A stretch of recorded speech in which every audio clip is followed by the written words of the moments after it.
જો તમે ઘરમાં સુખ અને શાંતિ લાવવા માંગો છો તો મીઠું અને ફટકડીનો આ ઉપાય અવશ્ય કરો.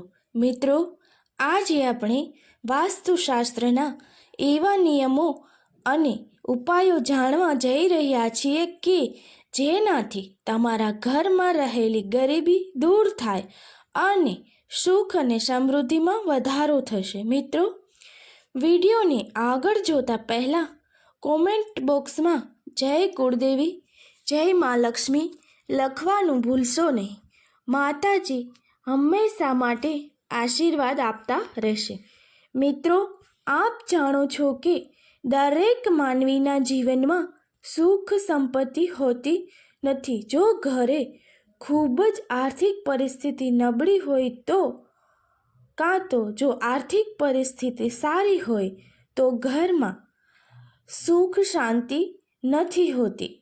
એટલે કે ઘરમાં રહેલા સભ્યોના મન એક હોતા નથી, જેના કારણે રોજ કોઈ ખાસ વાત ના હોય તો પણ ઝઘડાઓ થતા હોય છે અને જેનાથી એવું કહેવામાં આવે છે કે જ્યાં રહે છે રોજ ઝઘડાઓ ત્યાં નથી રહેતા માતા લક્ષ્મીજી.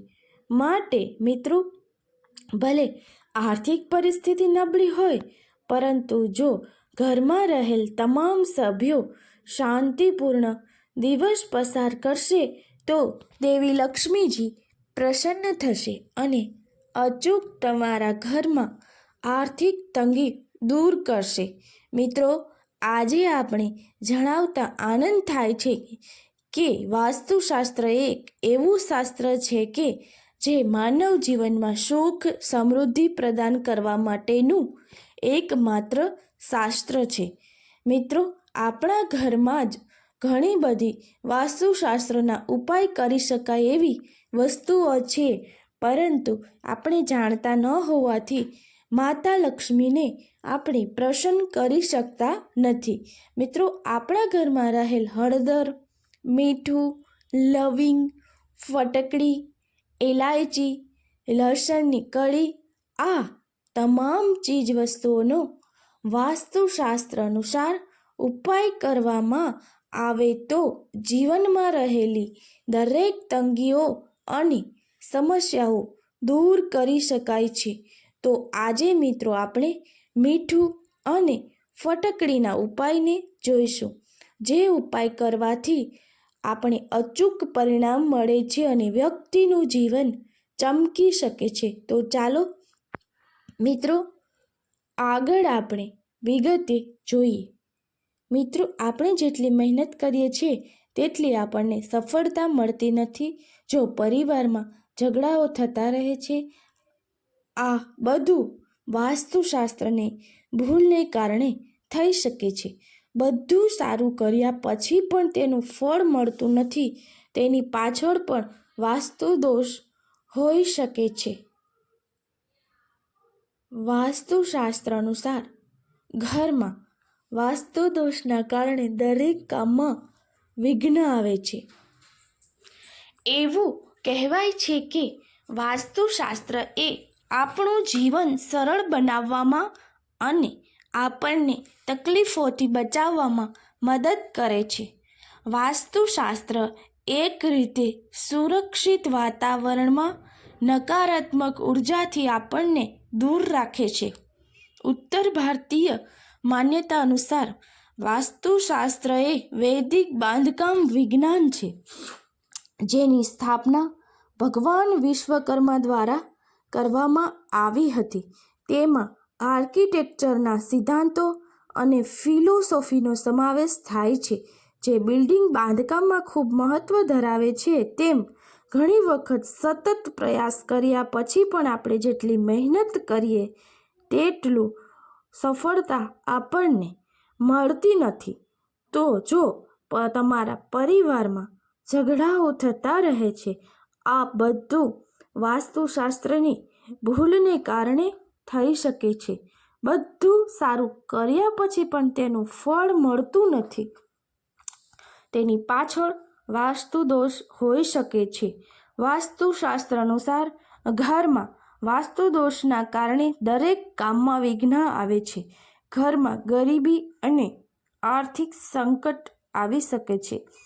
નકારાત્મક શક્તિઓનું વર્ચસ્વ થવા લાગે છે. ઘરના તમામ વાસ્તુ દોષોને કેટલાક સરળ ઉપાયોથી દૂર કરી શકાય છે. જો તમે ઘરમાં સુખ અને શાંતિ લાવવા માંગો છો તો મીઠું અને ફટકડીનો આ ઉપાય અચૂક કરો. મીઠાનો આ રીતે કરો ઉપાય. વાસ્તુ દોષોને દૂર કરવાના ઘણા ઉપાયો છે, પરંતુ વાસ્તુ શાસ્ત્ર અનુસાર નિયમિતપણે ઘરમાં મીઠાના પાણીનું પોતું પલાળી રોજ પોતું મારવામાં આવે તો ઘરમાં સકારાત્મક ઉર્જાનો વાસ રહે છે. આમ કરવાથી ઘરના તમામ વાસ્તુ દોષો દૂર થાય છે. જો તમે ઘર બનાવતી વખતે ખોટી દિશામાં શૌચાલય બનાવ્યું હોય તો કાચના બાઉલમાં રોક સોલ્ટ રાખવાથી વાસ્તુ દોષ દૂર થઈ શકે છે. દર 2 મહિને આ મીઠાને બદલો. ક્યારેક ઘરમાં નકારાત્મક ઉર્જા રહે છે, જેને ઘરના દરેક ખૂણામાં કાચની બરણીમાં રોક સોલ્ટનો મોટો ટુકડો મૂકીને દૂર કરી શકાય છે. તેનાથી ઘરમાં સકારાત્મક ઉર્જા આવે છે. ઘરમાં સુખ અને સમૃદ્ધિ રહે છે. મીઠા સિવાય પણ એક બીજી વસ્તુ છે જે ઘરમાં રહેલા વાસ્તુ દોષોને દૂર કરી શકે છે.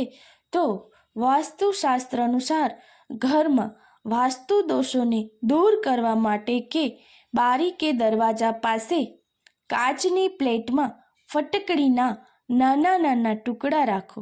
દર મહિને આ ફટકડીને બદલો. તેનાથી પણ વાસ્તુ દોષ દૂર થાય છે. ઘરમાં સકારાત્મક ઉર્જાનો વાસ રહે છે. કેટલીક વાર આપણને રાત્રે ખૂબ જ ડરામણા સપના આવે છે અને આપણે તેનાથી ખૂબ જ પરેશાન થઈ જઈએ છીએ. તેનું કારણ પણ વાસ્તુ દોષ હોઈ શકે છે. આને દૂર કરવા માટે તમે તમારા પલંગના માથા પર કાચની પ્લેટમાં ફટકડી રાખી શકો છો. તેનાથી દુઃસ્વપ્નો બંધ થઈ જશે. જો તમને કંઈ કામ કરવાનું મન ન થતું હોય અથવા તમે સારી રીતે અભ્યાસ કરી શકતા નથી તો તમારા ડેસ્ક પર ફટકડીનો ટુકડો રાખો. તેનાથી તમારું મન શાંત રહેશે અને તમે તમારા કામ પર ધ્યાન કેન્દ્રિત કરી શકશો. જય માતાજી.